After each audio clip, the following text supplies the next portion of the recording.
que salarié de Conso-Globe, je parlerai à la fois de la RSE en interne, c'est-à-dire que notre patron a eu toute une démarche de transparence. Aussi, il n'hésite pas à nous dire tout ce qui est chiffre, quand ça va bien, quand ça ne va pas. Donc une démarche vraiment de transparence. Aussi d'employabilité, il a employé beaucoup de juniors qui n'avaient pas forcément d'expérience.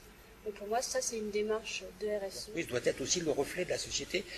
L'entreprise doit être plurielle, elle doit être propre, elle doit consommer propre, elle doit être acteur au fond de la société dans laquelle elle est. On s'engage pour essayer de répondre aux enjeux du développement durable, aussi bien ceux du réchauffement climatique que du respect de la biodiversité, mais également tout ce qui est intégration sociale, le bien vivre ensemble sur son territoire.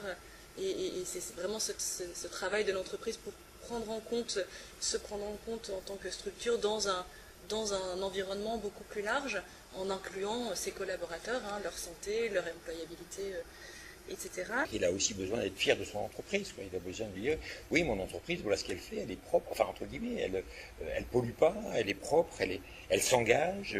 Une enquête qui a été faite par le Conseil national des ingénieurs et scientifiques français, qui demandait aux jeunes ingénieurs de moins de 30 ans ce qui était important pour eux. En première position, on trouve le contenu du travail, l'intérêt des missions, on trouve l'autonomie assez haut, la diversité des tâches à accomplir, les relations interpersonnelles, etc.